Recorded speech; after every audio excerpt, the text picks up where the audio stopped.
Hi, everybody. This is Bullseye Handicapping. Uh, Today is Saturday, April 8th, and be playing Keeneland Racetrack today. And I was going to do a couple of videos today to show you my Mofo Joe.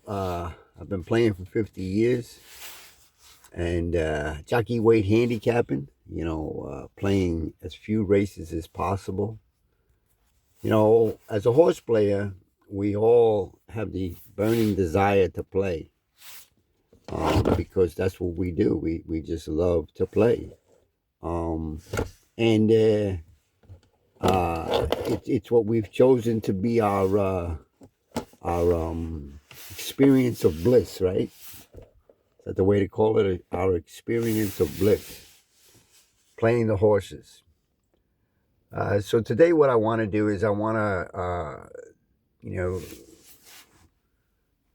tell you my experiences as a horse player on the day that I play. So bullseye handicapping, I don't play any other day except for Saturday, and I'm only going to play one race today.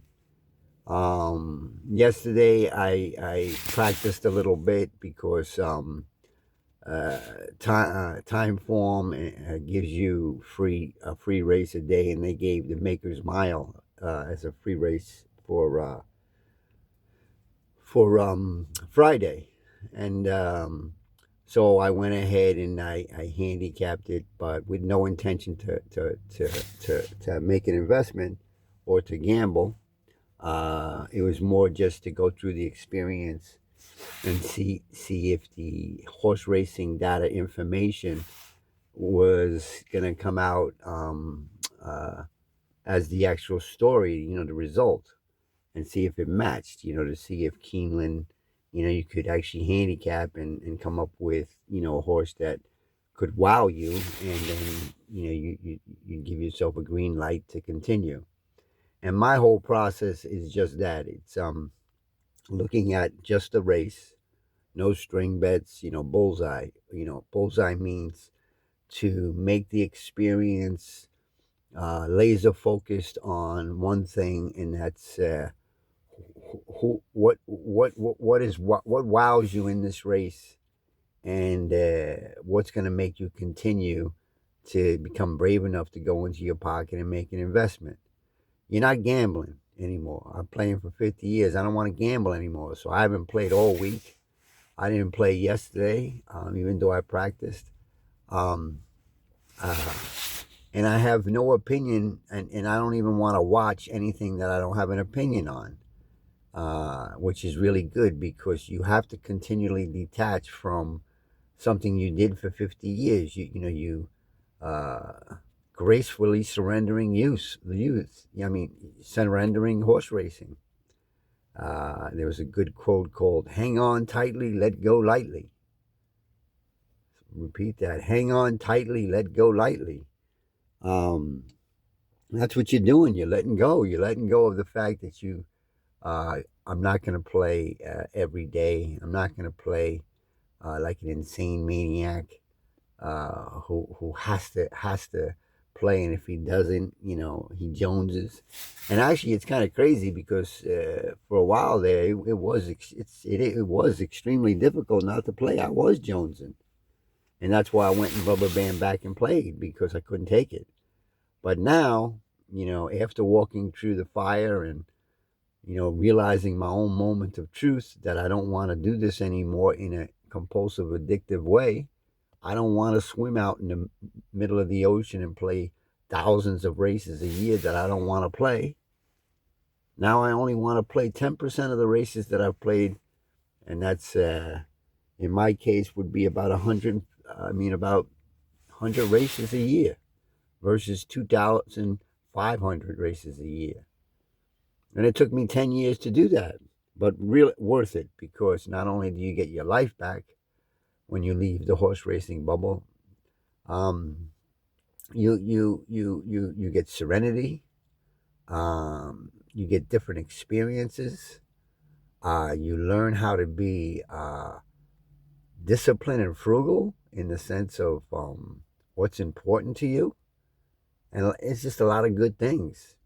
Uh, you get to know your family again because as a full-time horse player, it's very difficult to maintain other relationships than your addiction.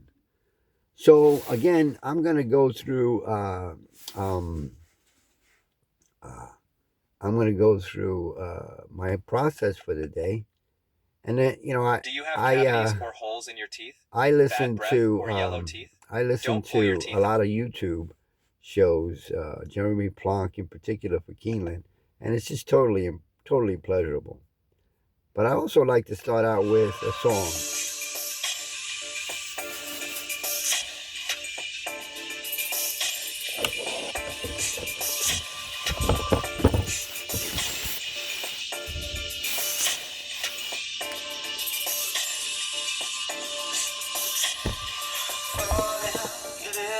You take away the best of me, you know.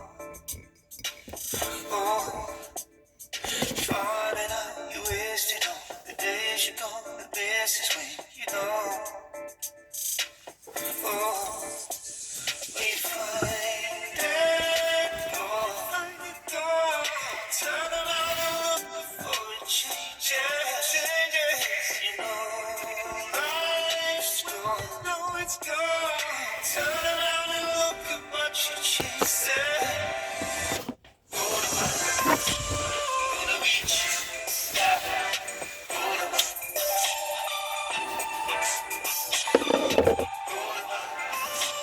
gonna reach, gonna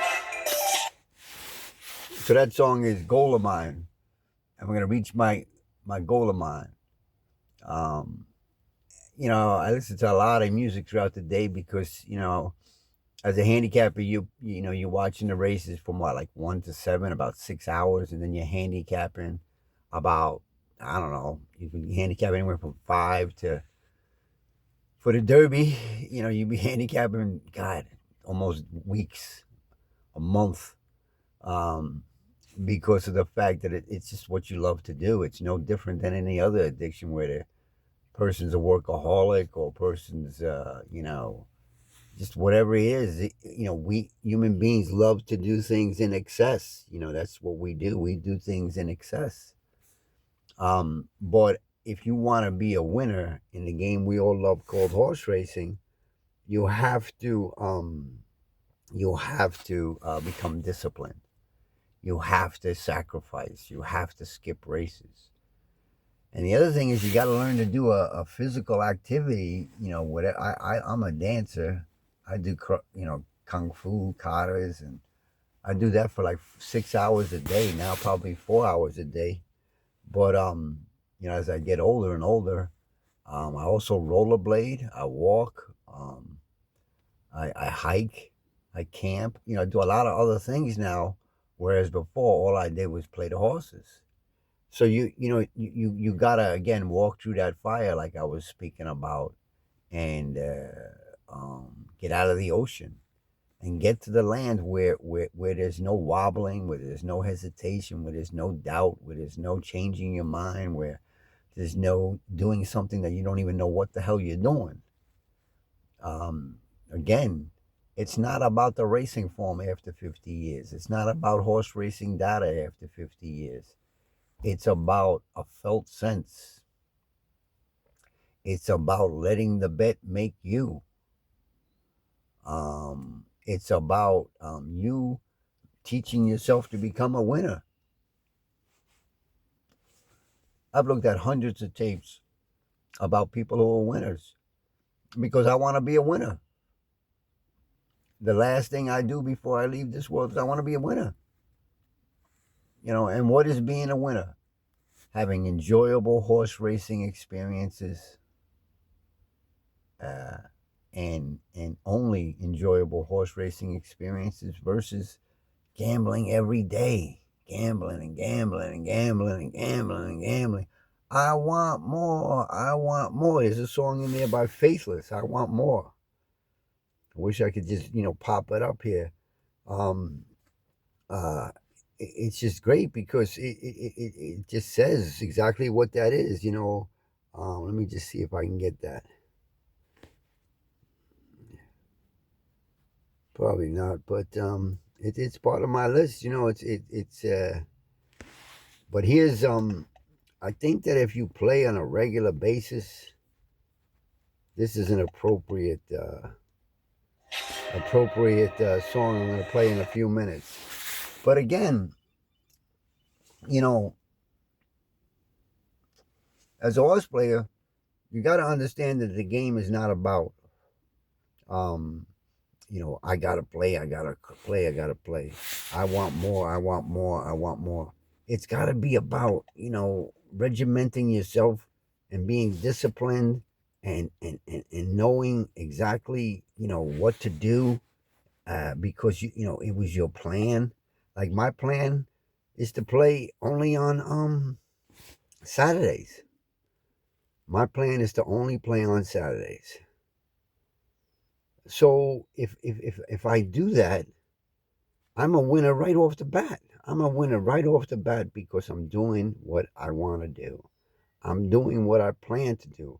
How many times do you uh, go in and play and you had no intention of playing 4 or 5 races, and at the end of the day you look at you do your little review, and you can't believe that you've played 5 races. You had no intention of playing those 5 races. You just wanted to play one race. All you wanted to do was play one race. Uh, but instead, before that one race, you play 4 other races, and that just Bob makes you ba ba boo boo. It's just it just doesn't give you a chance. You don't give yourself a chance, and the result is something like this song.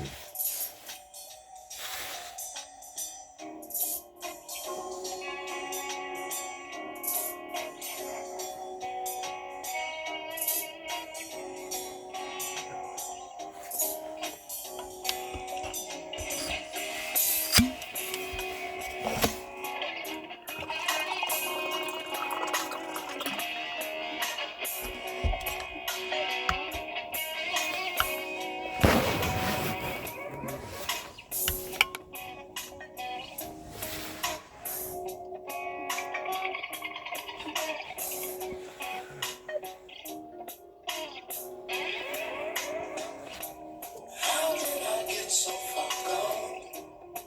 Where do I belong? And where in the world did I ever go wrong? If I took the time to replace what my mind erased, I still feel as if I'm here, but I'm gone. Perched up in a rocking chair, with my feet all bare, rolling up in a cigarette.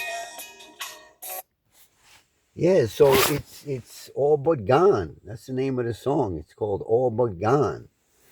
And if you're in that state of being, then you gotta go to the bleachers. You gotta go to the bleachers, and you can still practice, if you want, but you shouldn't. Uh, and just see how many races. Like yesterday, I was telling you. So I'm handicapping the race, and my buddy calls me Gary. He calls me about it because he plays the turf, and it's his game. I don't play the turf. I just play, like I said, graded races at a mile and 16th and over. And so I'm looking at it, and I don't do good in the turf because I just don't have the mojo for it, so I don't play it. But I went ahead and because they give it free, and I just looked at it, just to the joy of handicapping, and I'm looking at it, and I'm saying, this favorite is vulnerable, no doubt about it. And because of the fact that it's his first race coming back, and when he came back last year, he was raggedy. Yeah, it was in Europe, but he was raggedy. And then I noticed that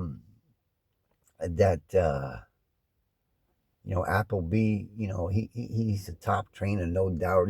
But this horse is gonna be 4 to 5, but he's not worthy of 4 to 5. The first race off out of the gate. And the other thing is that I noticed in the race was there was no pace, except for this one horse who was like a 5.5 furlong horse, and he was supposed to like be the rabbit, so to speak. And then you could see that the Browns horse was had a little bit of could have a little punch. You thought that Irad's horse, the one horse, could have a little punch from the rail, but not really. I didn't think after. So I go ahead and I watch the videos, and really important if you're playing. Again, Bullseye Handicapping is just about playing one race a day. So I can I can have the joy of handicapping like unbelievable mofo Joe. Like I can dive in there. So I'm 70 years old. So I don't go in there like a young guy and bam bam bam and I'm next race, bam bam bam, next race, bam bam bam, next race, and I'm playing pick fives and pick fours and pick threes. I'm not doing that. I'm just staying in the race, and I'm dissecting the race. I'm there for hours and hours just on the one race. I'm listening to all kinds of videos on the one race, and that's it. And then I got a mofo Joe. I watch Past the Wire. I watch Jeremy Plonk. I watch the guy with the afro and the guy with the hat. I don't know, Money Media. All those guys. I watch them all. Again, just to get a mofo Joe on the whole race, right? And they're all talking about that this horse is going to win. This horse is going to win the favorite, but I can't see it. So that's exciting, of course, because the whole game is about that beating the favorite and then possibly finding another horse that you can be wowed by. So I'm having a little bit of fun and I'm enjoying myself because of the fact that I can continue. I don't close it up because there's no wow. There is a little bit of a wow. This favorite can be beaten. So then I'm looking at it, and I start to see, Irad on the one horse, and, he's the next logical horse. But, something about being inside and something about being on the rail, and also the fact that there wasn't going to be any pace, and was he going to be part of the pace? I couldn't be convinced that he was, so then he became vulnerable. So then again, then you're getting wowed a little bit more. This is the process. You're getting excited. You go, okay, I got two favorites that possibly doesn't have to be on the board, and then you're looking more and you're seeing that and also you're collecting information that Chad Brown's 3,000th win was this planned as this 3,000th. I mean, you're actually thinking about stuff like that. That's part of the whole handicap, and you're thinking about the big picture. You've got to balloon out from the center as much as you can, and because you're just playing the one race, again, most handicappers are going and they're taking two horses here, maybe three. They're going to be taking the favorite, the one Ortiz. And then they might take Chad Brown because he's like 4 to 1, 5 to 1, or they might not. I'd imagine the New York people would, the Keeneland people might not. You don't know, but that's neither here or there. But you could see what's going to happen from all the videos. You could see what's going to happen from the mojo of, and again, you're blowing this balloon out almost like huge balloon because of the amount of hours you're putting in just the race versus, okay, this race is done. I'm not even going to look at the race. And it's amazing. Keeneland is phenomenal racetrack to play if you're a wild man. I mean, that's why I think the guy at Shakeup does really well because his whole thing is trying to get value in horses that can get there, right? And he's putting in 25 to 1 shots in there with the contenders, and they in Keeneland they come in. And so he does well in that, and that's a good mojo. And you got Jeremy Plonk. He's playing pick threes, pick fours, and pick fives, and his shows are about 45 minutes, and I watched him all the time. And the funny thing about it is that when he's finished with his video, I'm fucking exhausted. I'm exhausted with all the content that he went through with all of those 10 races yesterday. I was exhausted. I couldn't even watch the full show. I had to watch it in 3 parts because the amount of data he was covering, the amount of material, the amount of opinions. How the fuck can't you be Baba Boo Boo after that? I don't understand how a player, and I was one of them. So it's not, I should understand it. You know, it's like you are a flaming fucking addict, man, when you're a horse player. I mean, just him handicapping that for 45 minutes, I needed to go to bed. It was that powerful. So I had to go and just play the one race and only the one race. I don't mind going all the way with it, with what I'm in the moment I'm in. But as to trying to pick a pick three, a daily double, pick four, a late pick three, a late pick four, pick six, holy shit, man, my head exploded. So at the end of the day, you see thousands and thousands of horse players with their heads on their shoulders, and by the end of the day, ain't nobody got their heads on their shoulders, because how could you? It's amazing what we put ourselves through. And that's why bullseye handicapping is the only way for me. It's the only way for me because of the fact that, you know, playing as a gambler, playing the way that, most players are playing, that's like, you're in the middle of the ocean. You're drowning out there, playing 5 races a day, 3 races, pick the string bets. You're out there in the middle of the ocean, and there's no boat, there's no raft. 20% of the people can get, can find a boat, but the rest of the 80% go under all day long for 6-7 hours. So the whole game is just insane, and before you even get in it, would I recommend this to another person? No fucking way would I recommend this to another person. There's so many other things you can do, and if you were gonna love it, then you should be in the game, meaning that you should be, I should have probably been and I think most horse players, an announcer, an analyst, because we love to talk. That's why I'm here on YouTube, totally full of shit, totally throwing out all kinds of shit. That's just the joy of handicapping, creating a story that possibly matches the end result of, and you get lucky and you get paid. You told yourself a good enough story to be brave enough to go into your pocket and make a major investment in just the race, and you got lucky and you get paid, and you had an enjoyable horse racing experience. And so it's around 7 o'clock, and the sun's coming up, the sunrise. It's beautiful. So every day now, the reason I don't play all week, I'm playing today. I might play today. I don't know if I'm playing, but I might play today. So again, like I said, they give you free thoroughgraph on the feature race. Timeform gives you free on the race, the big race.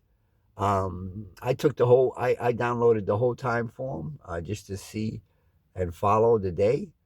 One of the things that I learned with Keeneland is that it's like the wild wild west. Keeneland's like going into, if you might as well put on a cowboy outfit if you're gonna go into playing Keeneland.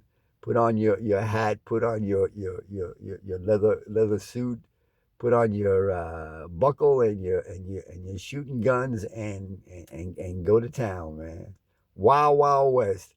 I tell you, it's exciting as shit, and the track is gorgeous, and the weather is gorgeous. One of the things that I'm doing is, you know, because I couldn't play all week, I needed distractions, and I'm watching the Masters. Corey's just tearing it up, and it's been really enjoyable to watch, and I'm watching that all day long instead of watching horse racing. I'm watching the Masters. Mike Francesca, I watch his podcast, and he's unbelievable. He's like a guru of bullshit, And I'm watching his podcast, and then I watch the Masters, because I think I like to make investments in that too next year. if I'm here, if I'm still part of the world, because this is a good distraction to get involved in the Masters and to make bets on them in the Masters. So this year I'm gonna entertain the thought of just getting to know these guys and getting just like thoroughbreds, just getting to know them and have some fun with that because again, I'm only playing Saturdays, 1 day a week, and I'm only going to be playing one race, maybe two, but never more than that. And I'll be when I make if I make the investment, I make the investment and then I detach, and then I'm done.